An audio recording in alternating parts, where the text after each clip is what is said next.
I dug her out of the rubbish bin. Was in the kitchen bin. She's making her way to the outside bin.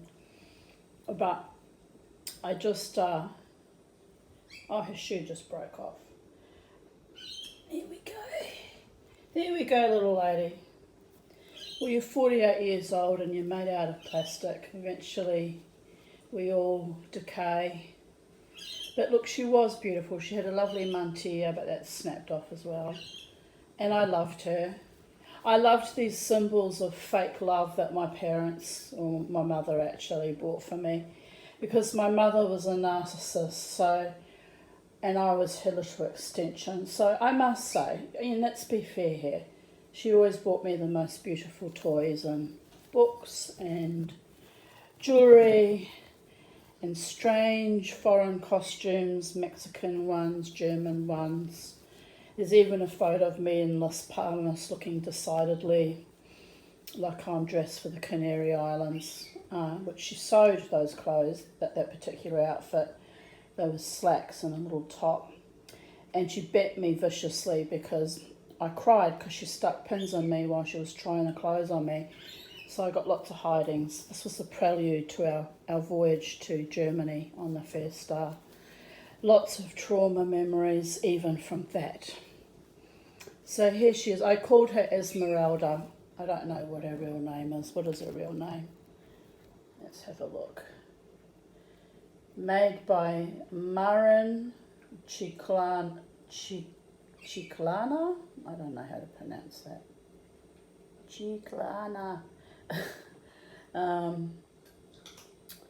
Made in Spain, although it was bought for me in Portugal. My mother also bought a little donkey, which was a traditional, she's all slimy because she's been in the bin. But anyway, she's going back to the bin. I told Crystal yesterday I threw out, and Crystal expressed a little bit of sadness over that because, look, honestly, she was beautiful. She used to stand so proud. I liked that she was very proud and dignified. My little flamenco lady. Maybe I should just keep her and give her a wash. But she lost her arm and she's slowly falling apart. So no. Time to let go. It's alright, Esmeralda. Mama T's lost bits of her anatomy too. Gifted by trauma, my uterus and my gallbladder. How many other bits are we blowing out as we speak? Don't mention the teeth. Don't mention the fucking teeth. Oh well, at least I can laugh in my dark, sinister, schadenfreudic, berserker kind of way at my absurdist, often awful life. Look, she was hand sewn into her dress. Gorgeous.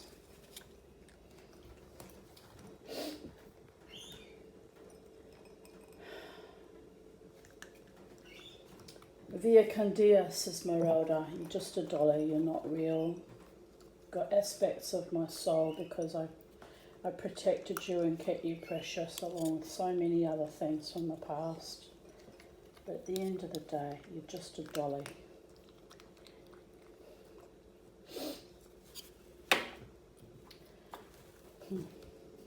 My mother bought me lovely things, but she simultaneously robbed me of houses and land and assets by her viciousness with interfering in my marriage and her viciousness when she hooked up with Buck, who wanted all her money and houses, so there is that. So here I sit with plastic dolls going in the bin. And plastic, fantastic memories. Oh, this is an elephant I threw out too. He was lovely. I made him look like an Indian elephant by putting little fripperies on him. He's a gorgeous little elephant. Actually, I might rescue that piece. That can be reused. Just a moment. Waste not, want not. I think that was an old earring or something. Maybe I should make another little elephant. But this elephant came from a girlfriend of Uncle Case's, my stepfather, pedophile, de facto stepfather, who never married my mother, but they were together for 23 years when he died. But he had mistresses, had lots of mistresses and lovers. He was a sexual predator par excellence, and very charming, and had lots of women desperately in love with him. One of the women that was desperately in love with him, that actually fought for him even though she was married, fought my mother for him. It was quite bizarre, really. My mother, being equally ruthless, femme fatale, won that fight. But Auntie Beryl gifted me a great deal of toys too. I was always given lots of toys. I think they were all desperately trying to overcompensate for the fact that they were really, really fucking shitful human beings. Quite frankly, all of them deserve to die. Except for Auntie Beryl, who in her small way tried to be kind. I wonder if deep down she knew he was a pedophile as well. I guess it never entered her mind, since she looked at him as some godlike figure, and, you know, desirable, and just constantly wanted to have sex with him. They never once thought about me, the child, being in that mix. What it was like to be a child in that mix. But anyway, I've got to sort through the toys. I've got quite a lot of toys still, and they're cluttering up my house, and they never see the light of day because no children come here now, or very rarely. I guess I'm deemed too weird and mad and inappropriate, which I am, all of those things. And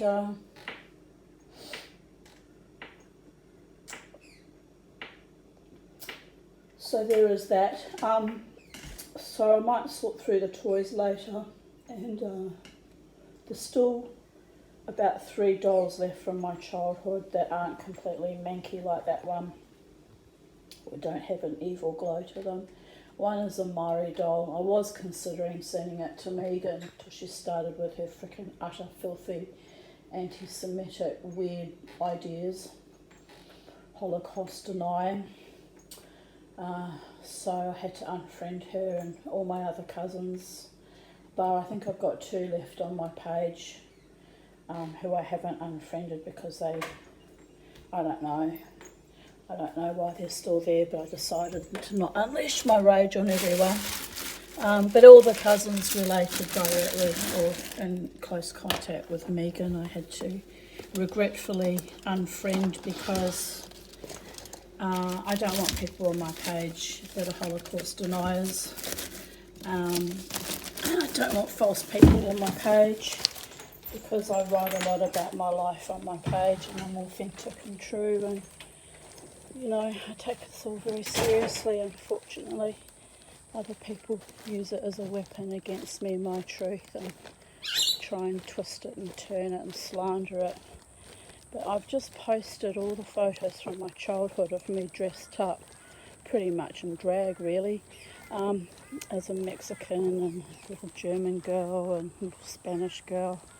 So I'm not lying when I say my mother was a narcissist and groomed and enabled me, and literally classic symptom of narcissistic mothers is they lavishly dress their children up, usually as sexual objects far beyond their years, and put them into scenarios where they will be molested and or raped because they're living some kind of dark trauma or horror from their own past and unleashing it, sometimes consciously, sometimes unconsciously, on their daughters. And if you think I'm lying about that, you should read up on narcissistic abuse. There was a wonderful book I read which classically defined all of that. Can't think of the title now.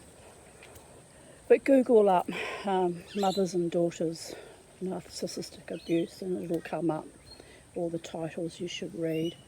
So you can see that I'm not bullshitting or lying or even exaggerating about my childhood. I don't have to. because the truth is out there and my reality is valid even if it's ugly. So on a happy note, here's my Charlie. We must always finish off each horror story, each truly lived horrific story, with something beautiful and life affirming. And here she is. Charlie! Charlie! Charlie, who I used to think was a boy until she laid eggs on the 28th of December. Charlie, you are evidence to me that my life is going to get better. Yes, little boys that used to be little boy who now lay eggs. Is that not a little miracle? Yes?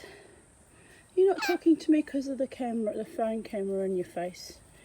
You don't like the paparazzi either. Hey? Is it a tweeterazzi? Is it a birdie num num razzi? Yes. Kissy kissy. We have beautiful things in our life and some beautiful people. I know, hello. You're a talking girl. Uncle Jared says that technically you should not talk if you're a girl because girl birds are not very good talkers.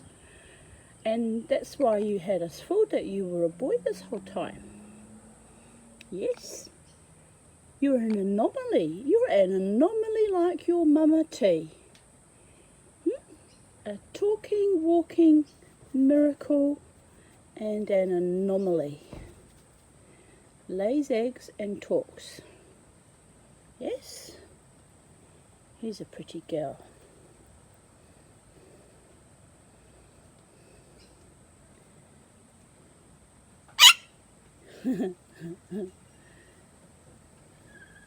Are you just going to sit around on my finger like that, just leaning in? Leaning in on my finger? Leaning in on my fingers?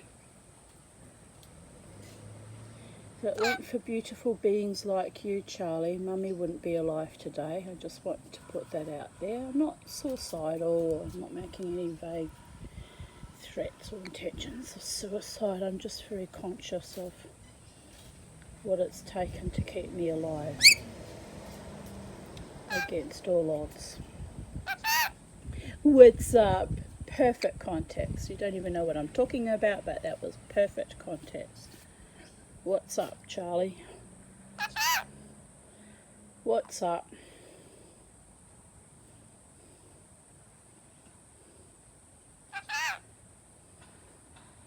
What's up? What's up? It's Friday the 5th of, I think it's the 5th. The 5th of February, Charlie. And it's almost my dead mother's birthday. Probably that's why I'm feeling a bit maudlin and depressed and weird. Because the ancestors will have their little puppet strings. But we choose not to claim them anymore. They had their time in the sunshine with Mama T, didn't they, Charlie?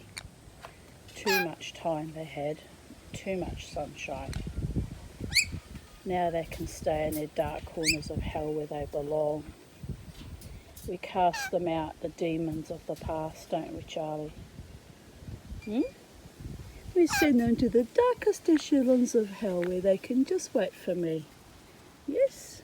In the meantime, your mother has got rejoicing in her own existence to do. Can't go dancing at the casino because I can't trust them to be even the mildest form of respectability. So there is that. Where shall we dance tonight, Charlie? Where shall we dance? Where shall we do the dance of freedom and vitality and triumph and joy? In the backyard. Yes? Mama, turn on the music. She's got the whole backyard to dance in. I might do that tonight, scare the neighbours. They hate me anyway, all my neighbours. They all think I'm weird. And that's okay, because I am weird. If they had my life, they'd be weird too. Yes? Yes, I know. I might be weird, but I'm still beautiful. I'm still a lovely, lovely person. I've still got love in my heart, even if it's only left for my birdie and my cats. And my closest friends, and my daughter. And my dog. She says, don't forget the dog, Mummy. And the goldfish. Don't forget the goldfish. Alright, I love you all. I love you all.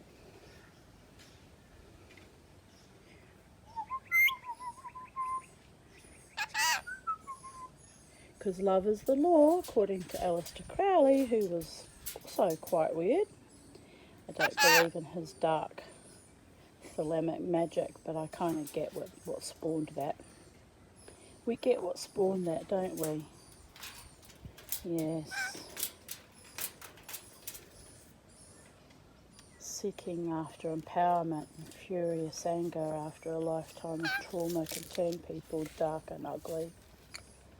I'm trying to avoid becoming that. Although they do prosper by it, Charlie. They do prosper by it. But that's okay. I shall prosper in my own quiet little way with my little birdie in my garden. Blessed and protected by the gods. That's all we need, Charlie. Just enough to get by, and then a little bit extra so we're not freaking out every time the next bill comes in or the next disaster happens, because they're going to keep happening, aren't they, Charlie? That's life. Things just keep on happening in a far out way. You want to be with Mama? Alright, come on. You want to be with Mama?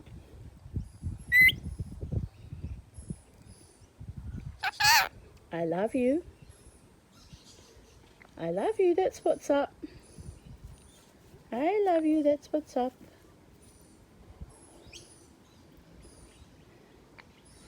Alright. End of transmission for today. We're ending with Charlie kisses. The best way to end a video is with Charlie kisses.